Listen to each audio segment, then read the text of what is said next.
낙양을 떠난 운현은 밤낮을 가리지 않고 동쪽으로 향했다. 그의 목적지는 황하 남쪽에 위치한 번화한 대도시 개봉. 철과표가 마지막으로 언급한 흑룡객잔이 있는 곳이었다. 며칠간의 노숙과 빠른 걸음 끝에 마침내 거대한 개봉 성곽과 그 안의 수많은 지붕들이 그의 시야에 들어왔다. 개봉의 규모와 활기는 낙양과는 또 다른 느낌이었다. 넓은 길을 가득 매운마차와 인파, 질비하게 늘어선 상점과 누각들, 끊임없이 들려오는 외침과 웃음소리가 도시 전체의 생동감을 불어넣고 있었다. 하지만 그 화려함 속에서도 운현은 도시 이면에 흐르는 어둡고 복잡한 기운을 감지했다. 수많은 사람들의 욕망과 비밀들이 뒤섞여 보이지 않는 거대한 흐름을 만들어내는 듯했다. 이곳은 만만히 볼 곳이 아니었다. 운현은 허름한 행색을 방패 삼아 인파 속에 스며들어 며칠에 걸쳐 흑룡객잔에 대한 정보를 수집했다. 객잔은 놀랍게도 개봉성 내에서도 손꼽히는 번화가에 자리 잡고 있었다. 겉보기에는 그저 규모가 크고 장사가 잘 되는 평범한 객잔처럼 보였지만 운현의 눈에는 그곳을 드나드는 이들의 몇 명과 객잔 주변에 감도는 미묘한 긴장감이 포착되었다. 눈빛이 음험한 관복 차림이지만 어딘가 탐욕스러워 보이는 관리들, 정체를 알 수 없는 부유한 상인들까지. 그들은 서로 약속된 신호라도 주고받는 듯 은밀한 눈빛을 교환하며 객잔 안팎을 오갔다. 단순한 연락 거점 이상의 중요한 본거지다. 운현은 확신했다. 철과표가 속했던 조직, 흑풍단으로 짐작되는 이 세력은 생각보다 훨씬 깊숙이, 어쩌면 관부의 비호 아래 뿌리내리고 있을 가능성이 높았다. 섣불리 움직였다가는 벌집을 건드리는 것과 같을 터였다. 운현은 밤을 틈타 객잔 주변의 지붕이나 어두운 골목에 몸을 숨기고 내부 동태를 살폈다. 며칠 밤낮의 끈질긴 관찰 끝에 유독 삼엄한 경비가 이루어지는 객잔 가장 안쪽 별채를 드나드는 한 인물을 발견했다. 마른 체구에 병약해 보일 정도로 창백한 얼굴의 중년 사내. 그는 값비싼 회색 비단 장포를 걸치고 있었고 걸음걸이는 조용했지만 그 눈빛만큼은 살기가 서려 섬뜩했다. 객잔의 지배인조차 그 앞에서는 허리를 굽신거리며 안절부절 못하는 모습이었다. 그리고 마침내 운현은 결정적인 것을 목격했다.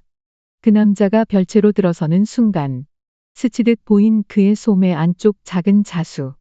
그것은 핏빛 실로 수놓인 혈수패와 동일한 기이한 문양의 일부였다. 찾았다. 개봉 지부의 책임자. 심장이 싸늘하게 뛰었다. 운현은 즉시 신중하게 남자의 뒤를 쫓기 시작했다. 하지만 남자는 이미 누군가 자신을 주시하고 있다는 것을 눈치챈 듯했다. 그는 일부러 인적이 드문 후미진 골목길로 접어들더니 도령 걸음을 멈추고 천천히 돌아섰다. 숨어서 따라오는 쥐새끼가 어떤 놈인지는 모르겠으나 목숨이 아깝다면 이쯤에서 돌아가는 것이 좋을 것이다.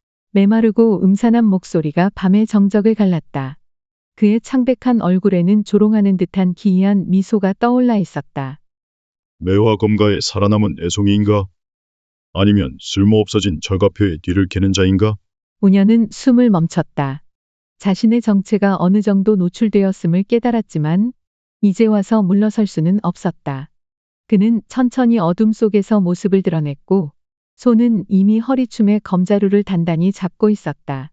내 놈이 바로 칠살수 염조로구나. 그동안 모은 정보를 토대로 운현은 그의 이름을 불렀다. 염조. 개봉 뒷골목을 피로 물들이는 잔혹한 살수이자 흑풍단 개봉 지부의 책임자로 알려진 자였다. 염조에 가는 눈썹이 살짝 치켜 올라갔다. 내 이름을 아는 걸 보니 헛걸음을 한 것은 아니로군. 어리석은 복수심에 불타 여기까지 왔나? 가상하지만 무모하구나. 내 놈들 손에 쓰러져간 매화검가의 원혼들을 대신해 오늘 내 놈의 피로 죄를 올리겠다. 운현의 목소리는 강철처럼 차갑고 단호했다. 하찮은 것.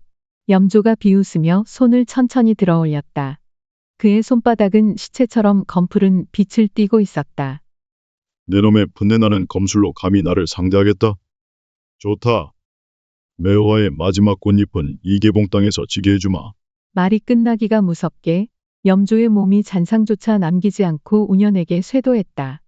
그는 검을 사용하지 않았다. 대신 검푸른 빛을 띤 그의 손바닥에서 역겨운 악취를 풍기는 장풍이 쏘아져 나왔다.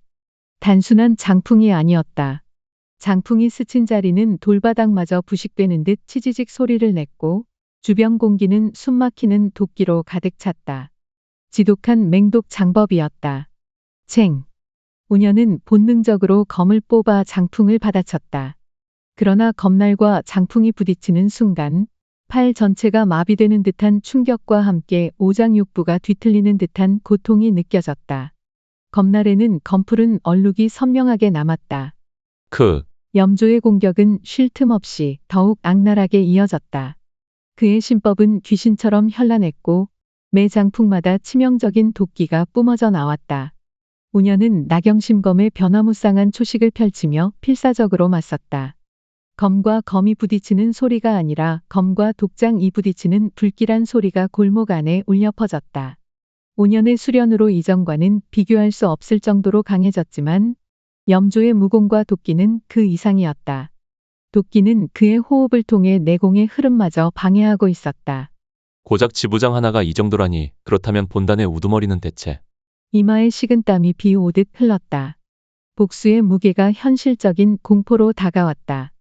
염조의 장법은 점점 더 빠르고 강해졌고 우녀는 점점 수세에 몰렸다. 피할 공간조차 없는 좁은 골목길. 바로 그때 어디선가 핑 하는 날카로운 소리와 함께 작고 단단한 물체 하나가 염조의 손목을 향해 정확하게 날아들었다. 예상치 못한 기습에 염조가 반사적으로 장을 거두며 날아온 물체를 손날로 쳐냈다. 아주 찰나의 순간이었지만 우년에게는 그것으로 충분했다. 그는 즉시 나경심검의 비기, 환영보를 극한까지 운용하여 몸을 여러 개의 그림자처럼 흩뜨리며 뒤로 물러났다. 감히 방해를 놓치지 않겠다. 염조가 분노하며 다시 우년을 쫓으려 했지만 우년은 이미 그 짧은 틈을 이용해 옆 건물 담벼락을 박차고 지붕 위로 몸을 날린 뒤였다. 그는 비틀거리면서도 필사적으로 어두운 지붕들을 건너뛰며 도주했다. 팔에 스친 상처에서 흘러나오는 검붉은 피와 함께 지독한 도끼가 온몸으로 퍼져나가는 듯 끔찍한 통증이 느껴졌다. 뒤에서는 염조의 분노에 찬 외침이 밤 공기를 찢으며 따라왔다. 간신히 추격을 따돌리고 허름한 폐가에 몸을 숨긴 우녀는 거친 숨을 몰아쉬며 상처를 살폈다. 독에 침식된 상처는 검붉게 부어오르며 심한 통증을 유발했다. 방금 그 물체는 누가 던진 거지? 우연인가? 아니면 혼란스러운 와중에도 현실은 냉혹했다. 흑풍단은 단순한 무렵의 집단이 아니었다.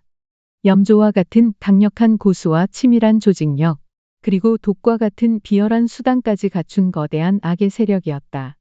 그리고 그들은 이제 매화검가의 생존자가 복수의 칼날을 갈며 자신들에게 접근하고 있다는 사실을 명확히 인지하게 되었다.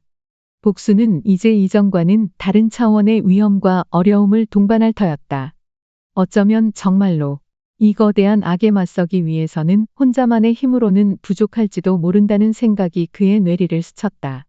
우녀는 이를 악물고 품속에서 약초를 꺼내 상처에 찧어 바르며 다음 수를 깊이 고민하기 시작했다. 개봉의 밤은 아직 길었고 위험은 이제부터 시작이었다.